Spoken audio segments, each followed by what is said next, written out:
기도하시겠습니다.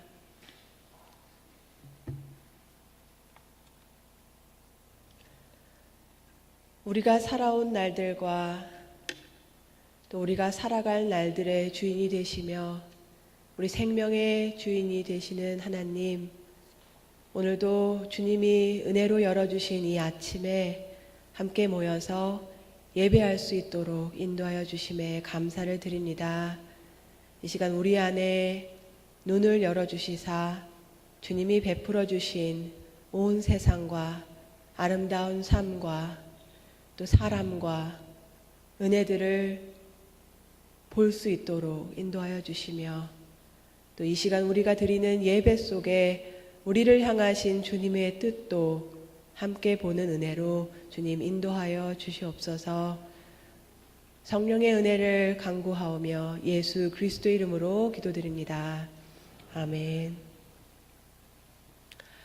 오늘은 어머니 날입니다. 1년 중에 하루이고 또 해마다 반복되어 찾아오는 날이지만 이렇게 우리의 삶 가운데 제정되어 있는 날들은 우리로 하여금 우리가 잊기 쉬운 소중한 것들을 되돌아보게 도와주고 또 또한 잊고 있었던 소중한 영적 리듬 속으로 우리를 초대해 줍니다.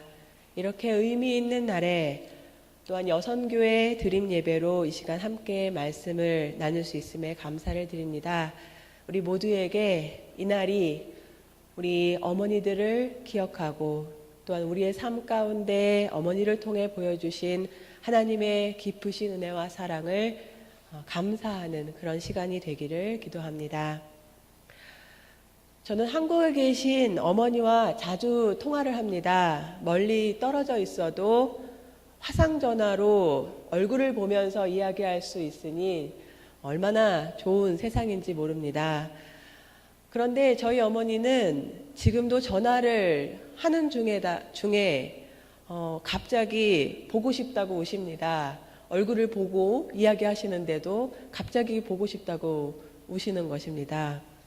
눈물이 엄청 많으신 분이신데 그러고 보면 저희 어머니 눈물은 우리 가족도 아무도 말리지 못합니다. 제가 결혼하기 전에는 나이 30이 다 되었는데도 시집도 안 가고 혼자 해외에 나가 사는 딸이 안쓰러우셨는지 저만 보면 이제 그만 공부하고 시집이나 가라고 그렇게 말씀하시면서 그렇게 자주 우셨는데 제가 시집을 가려고 하니까 또 이제 시집을 간다고 이제 드디어 또 간다고 출가를 한다고 눈물을 흘리셨습니다. 손주를 보시면 이뻐서 우시고 그리고 저를 보시면 애가 아기를 낳았다고 우시고 말이 안 되죠. 30이 훌쩍 넘어서 아이를 낳았는데도 애가 아기를 낳았다는 표현을 쓰시는 거 보면 더 할 말이 없는 것이죠. 우리 엄마는 왜 이렇게 우시나 싶다가도 생각해 보면 모든 부모에게 자식이란 존재는 나이가 30이 되든 40이 되든 50이 되든 늘 아이이고 슬픈 일이 생겨도 눈물이고 좋은 일이 생겨도 눈물인 평생 눈물로 키우는 그런 존재가 자식이 아닌가 싶습니다. 예수님을 낳고 기르신 예수님의 어머니는 어떠셨을까 생각해 봅니다. 예수님의 어머니 마리아도 그러셨을까요? 처녀의 몸으로 아이를 잉태하게 되었지만 남들과 다를 것 없이 10달 동안 자신의 몸에 품어 키우시고 배 아파서 낳으신 아들 예수님을 기르시면서 어머니 마리아는 또 어떤 눈물을 흘리셨을까요? 아니면 품에 품기에도 너무 큰 그리스도라고 하는 사명으로 살아가는 아들이기에 눈물도 삼키우시며 그 길을 뒤따르셨을까요? 어머니에 관해서 성경을 찾아보면 사실 예수님이 탄생하실 때 조금 비중 있게 마리아에 대한 얘기가 나오는 것 말고는 예수의 어머니에 관한 이야기를 성경 속에서 많이 찾아볼 수는 없습니다. 또한 우리도 예수님의 어머니를 묵상할 일이 평소에는 많지 않은 것 같습니다. 오늘 어머니 날을 맞이해서 저는 예수님의 어머니 마리아의 삶을 여러분과 함께 깊이 묵상해 보고 싶습니다.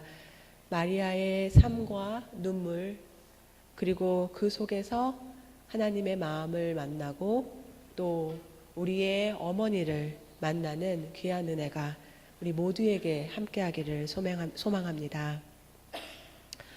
우리는 나사렛에서 자라신 예수님께서 공생애를 시작하시면서부터 고향집을 떠나 그야말로 나그네처럼 이 마을 저 마을을 옮겨 다니시면서 제자들과 함께 사역을 하신 것을 잘 알고 있습니다. 말하자면 예수님은 그때부터 출가를 하신 셈입니다.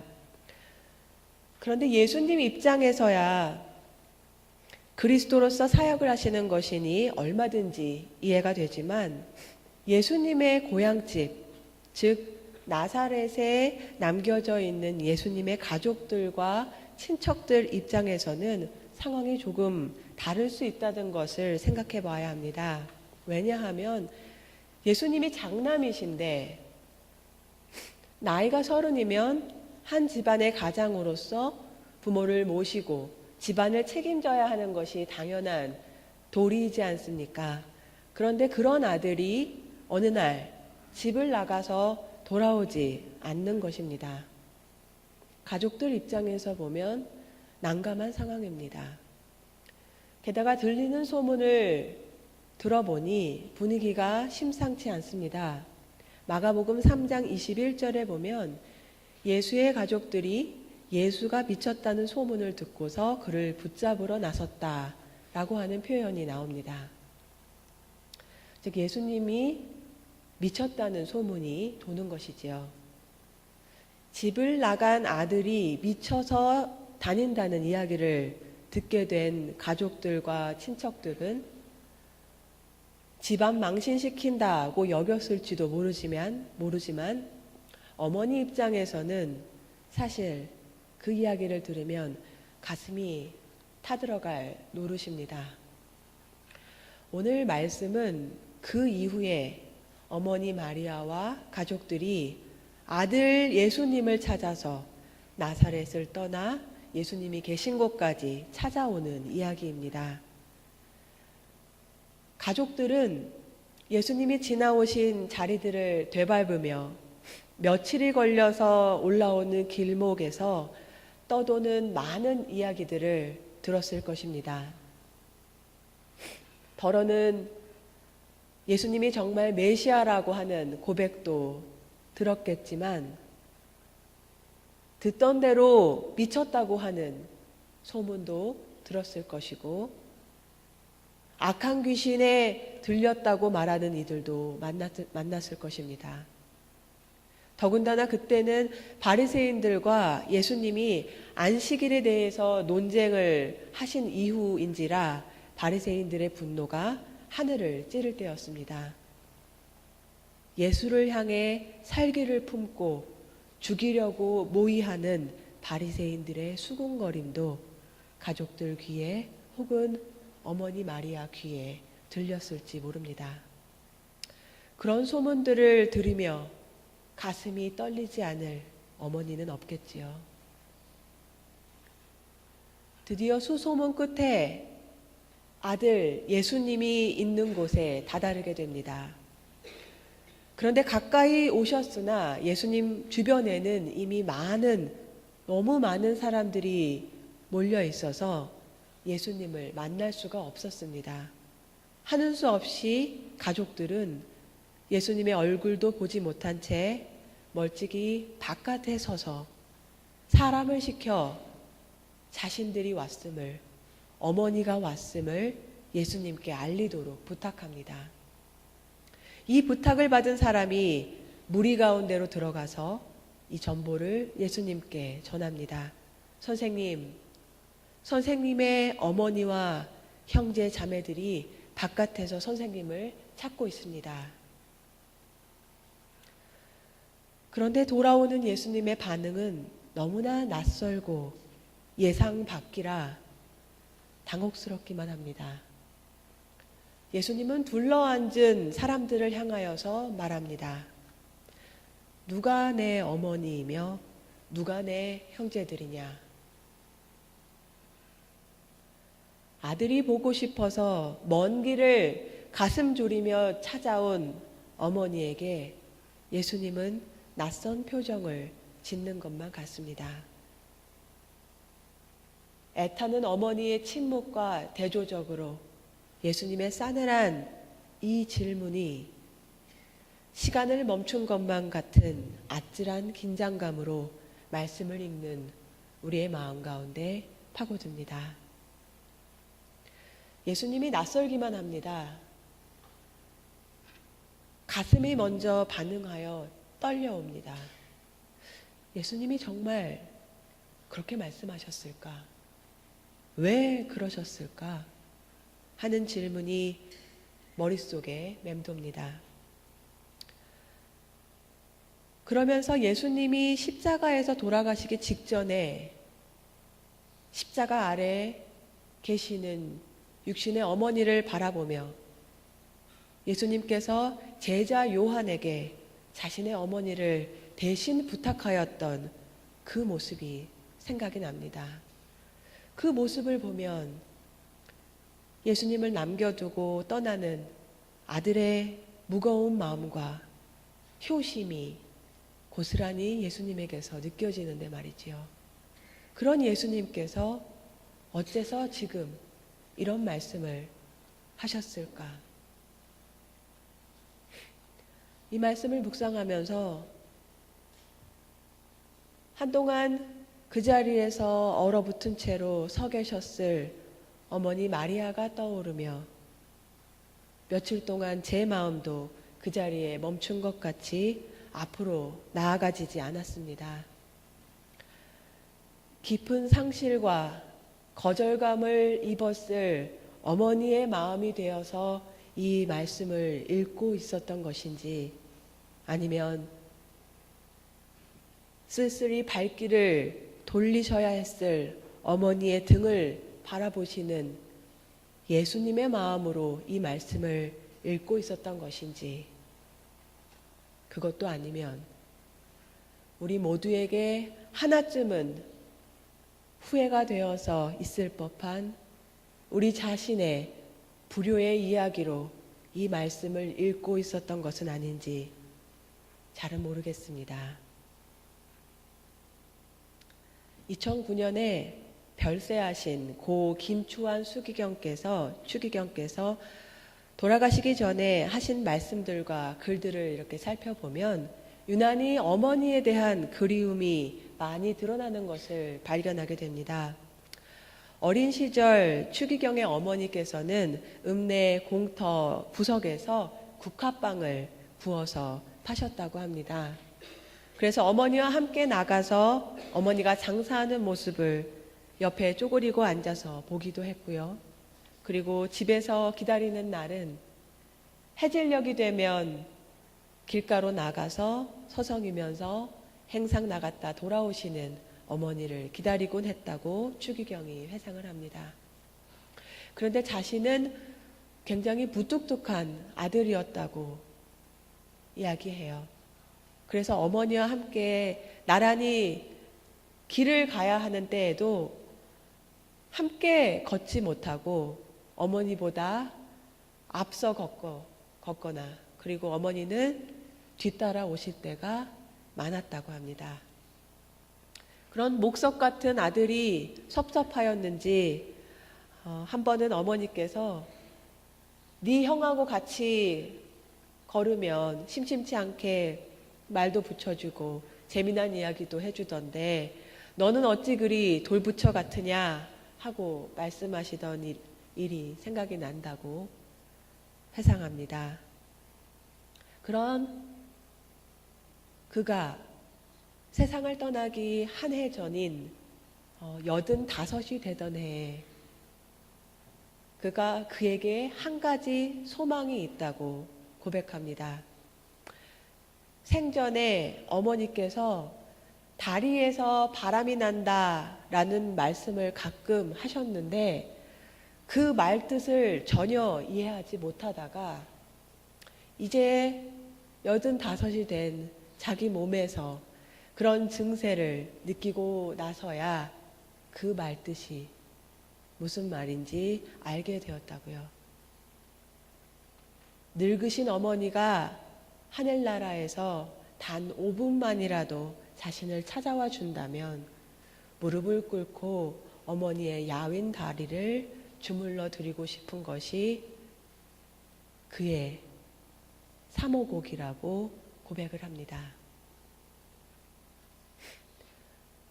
우리 모두에게는 부모님을 향한 미안한 마음과 후회가 되는 이런 이야기 하나쯤을 가슴에 깊이 묻어둔 채 살아갑니다.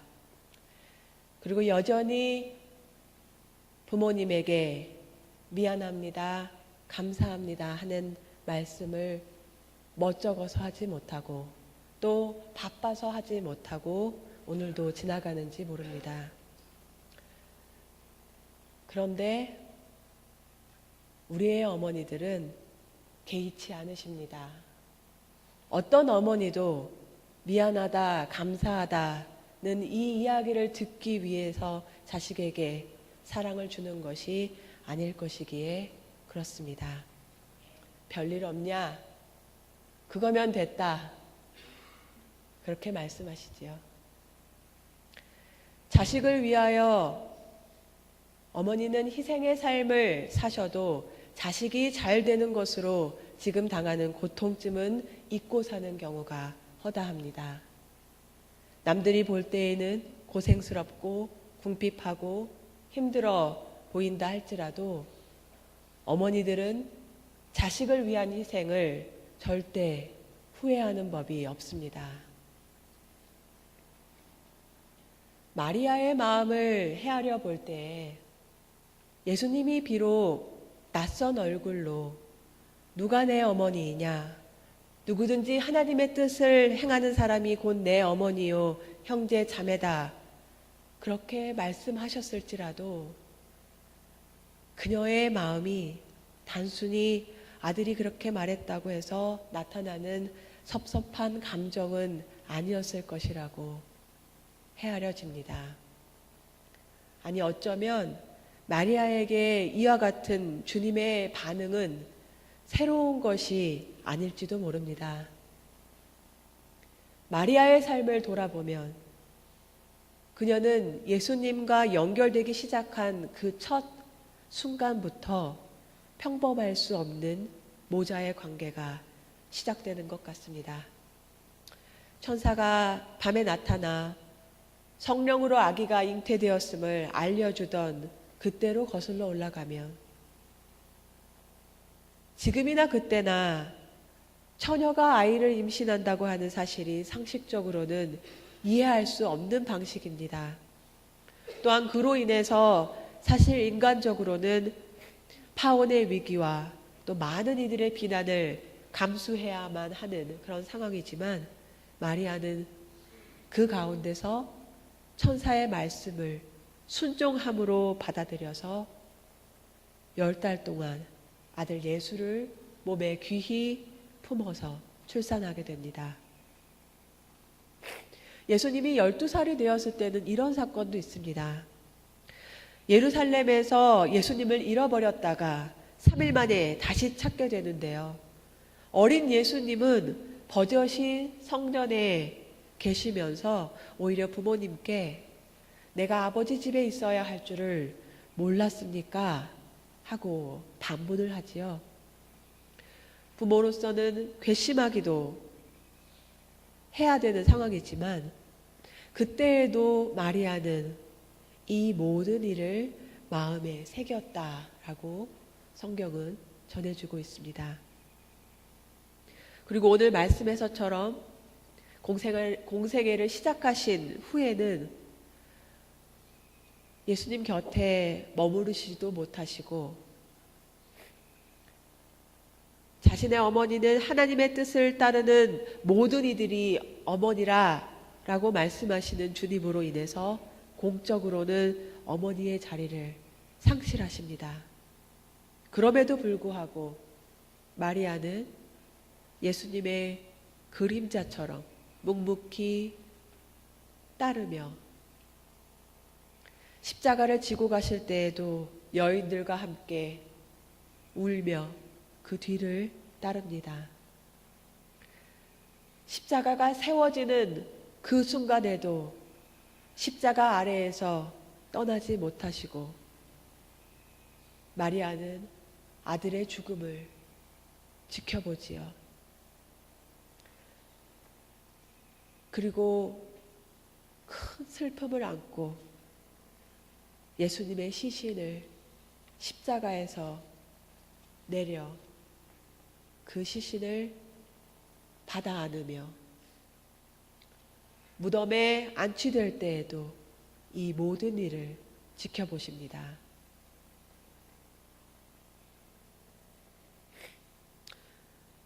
근데 여기서 끝나는 것이 아닙니다. 부활 후에 주님을 만났다고 증거하는 제자들이 나타나고 무리들이 생깁니다. 그런데 예수님의 어머니에게는 나타났다고 하는 증언이 성경 가운데 없습니다. 누구보다 죽은 아들이 살아 돌아오기를 바랬을 어머니일 텐데 만약 어머니 마리아에게 부활하신 예수님께서 나타나셨다면 반드시 기록이 되었을 텐데 말이지요. 그 말은 마리아에게는 부활의 주님이 나타나는 기적이 없었을 것이라는 사실이지요. 마리아는 예수를 잉태한 그 첫 순간부터 그리고 마지막까지 자신의 품이 아닌 자신보다 더 큰 품에 넘겨드려야 했던 숙명을 감지하였겠지만 인간적으로 볼 때에는 참 기고하고도 안쓰럽기만 한 삶을 살지 않았나 하는 생각을 멈출 수가 없습니다. 그러나 기독교 역사 가운데 수많은 크리스찬들이 어머니 마리아를 성모라 부르면서 존경의 마음을 표합니다. 그 이유는 마리아가 단지 예수님을 처녀의 몸으로 낳은 여자여서가 아닐 것입니다. 그 이유는 어머니 마리아는 비록 몸은 떨어져 있으나 누구보다도 당연코 예수님과 함께 살고 예수님과 함께 죽는 경험을 한 사람이기에 그렇습니다. 예수님이 십자가에 못 박히실 때 그 고통을 누가 알겠습니까? 그러나 이 땅의 모든 어머니들은 아십니다. 아들의 손과 발에 못이 관통할 때 어머니는 커다란 구멍이 가슴에 뚫렸을 것입니다. 그녀는 가슴에 못이 박히는 아픔을 안고 예수님을 바라보았을 것입니다. 아들의 시신을 십자가에서 끌어내려 안았을 때 어머니의 마음은 이미 죽음과 하나가 되었겠지요. 아들이 무덤에 홀로 묻힐 때에는 어머니는 그 몸은 밖에 있었을지 모르지만 이미 아들과 함께 무덤에 묻히셨을 것입니다. 예수님의 고통과 죽음에 완전히 하나가 되었을 마리아. 그러기에 마리아는 부활의 주님을 보지 않아도 괜찮았을 것입니다. 왜냐하면 예수님이 부활하셨을 때 마리아는 누구보다도 가장 큰 기쁨으로 그 부활의 주님과 기쁨을 누리고 계셨을 것이기 때문입니다. 마리아는 그렇게 고통과 완전히 하나가 되어 예수님과 함께 죽고 예수님과 함께 부활을 체험한 분이 되셨습니다. 어머니라고 하는 세 글자는 우리 모두에게 언제나 큰 울림을 줍니다. 마리아의 삶도 보여주지만 우리 모두에게는 이미 경험된 우리 어머니의 희생과 사랑의 이야기들이 있습니다. 문희정 씨가 쓴 찬밥이라고 하는 시를 읽다 보면 자신에게는 늘 따순 밥을 지어주시면서 정작 본인은 항상 찬밥을 드셨던 그의 어머니를 떠올리면서 이런 이야기를 합니다. 집집마다 신을 보낼 수가 없어서 어머니를 보냈다는 설이 있다고요. 아마도 시인은 자신의 어머니를 바라보면서 당신께서는 찬 밥으로 끼니를 채우시면서도 따순 밥으로 자녀들의 생명을 채우시는 그 사랑 속에 신이 베푸시는 것과 같은 깊은 사랑을 절감하였던 것이겠지요. 집집마다 신을 보낼 수가 없어서 보내주신 우리의 어머니. 그처럼 우리는 우리의 어머니를 떠올리며 나만 생각하는 이기적인 욕망으로 살다가도 우리의 삶 한편에 그런 우리를 위해서 먼 발치에서 소리 없이 끝없이 희생과 고통을 감수하시며 사셨던 그 사랑의 마음을 기억하게 되고 또한 이 어머니의 마음을 기억함으로써 우리는 우리의 생명 뒤에 온 삶과 온 우주 속에 우리를 위해 소리 없이 끝없이 뜨거운 따스한 생명의 바람을 불어넣어 주시는 하나님의 사랑을 어렴풋이 만나곤 합니다. 다시 오늘 본문으로 돌아가서 주님이 말씀하신 그 말씀이 어떤 뜻인지 곰곰이 생각해 보고자 합니다. 예수님께서는 어머니가 오셨다는 말을 듣고 불현듯 누가 내 어머니이고 누가 내 형제들이냐? 라는 질문을 던지십니다. 그 자리에는 아마 예수님이 못마땅해 저만치 멀찍이 선 채로 주님을 경계하는 바리새인의 무리들이 있었을 것입니다. 또 무엇으로 예수님을 책잡을까? 예리한 눈으로 살펴보는 종교인들도 있었을 것입니다. 그런 가운데 예수님 가까이로 망설임 없이 둘러앉은 무리들이 있었습니다. 주님은 그들을 바라보셨습니다.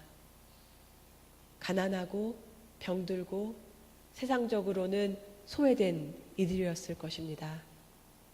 예수님께서는 그들을 가리키면서 말씀하십니다.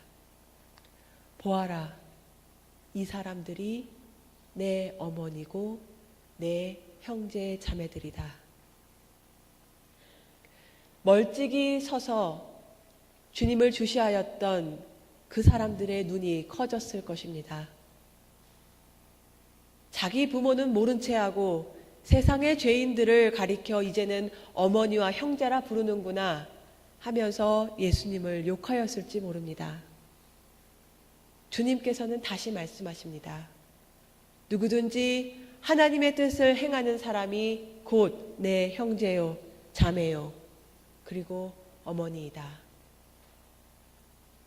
하나님의 뜻을 따르는 이가 모두 내 어머니이며 형제라 말씀하시는 주님의 이 말씀은 우리에게 무엇이 참 하나님의 뜻을 따름인지 되묻게 해줍니다. 마음이 굳은 채 멀찍이 서서 자신의 힘으로 지켜온 하나님의 뜻과 의에 온 마음이 쏠려 있었던 자들을 향해서 주님은 그들이 눈여겨보지 않으며 그들이 사랑하지 않으며 그들이 마음속으로 버린 이들을 가리키며 이들이 내 어머니요 내 형제 자매라고 말씀하십니다. 주님의 이 말씀은 가까이 함께하는 이들의 고통에도 함께하지 못하며 사랑하지 못한다면 무엇이 하나님의 뜻을 따르는 것인지 우리로 하여금 생각할 기회를 줍니다. 주님께서는 사랑의 나라, 하지만 누군가의 희생과 자비 없이는 가능하지 않은 그 나라를 마음속 깊이 염원하셨습니다. 그래서 우리가 이기적인 자기 사랑을 떠나서 서로를 위해 희생과 자비를 감수하며 그렇게 서로 사랑하기를 원하셨습니다. 우리의 어머니들이 그러하셨던 것처럼 자신을 내어주는 사랑이 우리 안에서도 일어나기를, 당신들은 찬밥으로 당신의 배를 채우시면서도 다른 이의 생명은 가장 따뜻한 것으로 채워주셨던 그 어머니의 사랑처럼 우리 역시도 서로가 서로의 어머니가 되어주고 형제가 되어주어 참 사랑의 나라를 만들어 가기를 주님께서는 꿈꾸셨습니다. 사랑하는 북부보스턴교회 성도 여러분, 여러분은 어떤 꿈을 꾸십니까? 오늘 여선교회 드림 예배로 예배를 드리는데 우리는 여선교회와 더불어서 어떤 드림, 어떤 꿈을 꾸어야 할런지요. 예수님이 꿈꾸셨던 그 사랑의 나라, 서로가 서로에게 어머니가 되어주고 서로가 서로에게 형제가 되어주며 자매가 되어주며 서로의 생명을 살려가는 그 나라에 대한 예수의 꿈이 우리 모두에게도 하나의 비전이 되어 살아갈 수 있기를 소망합니다. 그래서 주님의 꿈이 우리의 삶 가운데서 실현되어지고 주님이 꿈꾸셨던 아름다운 사랑의 나라가 우리 여선교회와 우리 교회를 통해 조금씩 이루어져 가기를 주님의 이름으로 축원드립니다. 함께 기도하시겠습니다. 하나님, 감사합니다. 우리에게 생명을 주신 우리의 어머니들을 기억하는 날을 갖게 하여 주시고 사랑의 마음으로 또 감사의 마음으로 어머니들의 삶을 바라볼 수 있는 이 시간을 허락하여 주심에 감사를 드립니다. 고통과 희생을 감내하시며 또 다른 생명을 살리는 일을 마지막 순간까지 살아내시다 가시는 우리의 어머니들의 사랑을 다시 한번 깊이 깨닫게 하여 주시고 우리의 생명 주변을 둘러싸며 차곡히 쌓여져 오늘도 우리의 삶을 지탱하고 있는 그 수많은 은혜와 자비들 앞에 더욱더 겸손해지는 저희들 삶이 될 수 있도록 인도하여 주시옵소서. 또한 주님께서 우리로 하여금 우리의 어머니와 우리의 형제 자매가 누구인지 또 한번 돌아보게 하심을 느끼며 말씀에 응답하는 삶을 살아가기를 원합니다. 우리의 어머니가 그렇게 사셨던 것처럼 우리도 나 자신을 사랑하던 습관에서 벗어나 서로를 향해 눈을 뜨게 하시고 서로가 서로에게 어머니가 되어주고 서로가 서로에게 참 형제 자매가 되어주는 그런 사랑의 공동체, 또 사랑의 여성교회, 그리고 우리 모두의 삶이 될 수 있도록 주님 인도하여 주시옵소서. 우리를 위해 생명을 주신 예수 그리스도의 은혜에 감사를 드리오며 예수 그리스도 이름으로 기도드립니다.